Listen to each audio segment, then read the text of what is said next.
Alors, j'ai écouté ce matin l'émission Réplique de Alain Finkielkraut à propos de la Bolivie. Et c'est intéressant parce que l'autre jour, je militais en faveur de l'histoire de l'État. Chaque État a une histoire.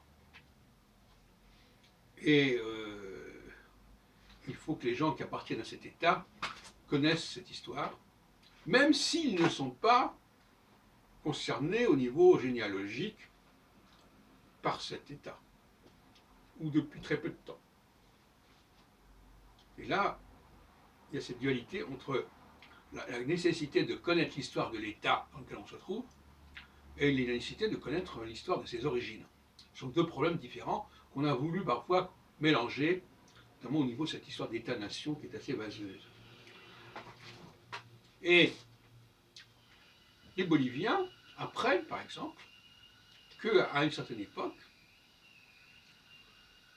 il y a à peu près 200 ans, la Bolivie avait un accès au Pacifique, qu'elle a perdu à ce moment-là, dans une guerre avec le Chili. Parce que ce fameux Chili qui s'allonge tellement, il l'a fait aux dépens des États qui étaient riverains à l'époque. Et ça, on ne le sait pas suffisamment. Et les petits Chiliens, il faut qu'ils sachent aussi ce qui s'est passé. Que leur état actuel est le résultat d'une conquête par rapport notamment à la Bolivie, et pas seulement à la Bolivie. Et c'est important de le savoir. Alors, je parle de la Bolivie, mais je peux aussi bien parler de la France. Il y a eu des frontières différentes qui ont évolué, et il est important de connaître l'évolution de ces frontières pour l'histoire de l'État français.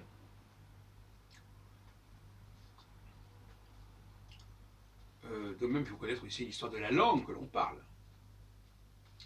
Enfin bref, il faut connaître un certain nombre de choses. Et il faut aussi connaître l'histoire des différentes communautés qui habitent dans cet État.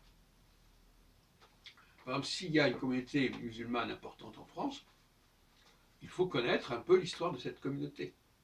Pas seulement par rapport à la France, mais en général, etc. Donc il y a une culture étatique, en quelque sorte, qui implique de connaître à la fois l'histoire de cet État, l'histoire des territoires que cet État a pu conquérir ou perdre, qui a pu annexer ou dont il a pu être dépossédé. Par exemple, la question de l'Alsace est quand même une question importante pour la France. Et on ne sait pas à quel moment, tout le monde ne sait pas à quel moment l'Alsace est devenue française. Et comment ça s'est fait. Et comment la France a conquis ou annexé ou récupéré le comté de Nice ou la Savoie. Alors on peut avoir une vision structuraliste en disant voilà, ben c'est comme ça, mais on peut aussi vouloir comprendre comment les choses sont devenues ce qu'elles sont devenues. À la fois au niveau des communautés composantes et à la fois au niveau historique, globalement.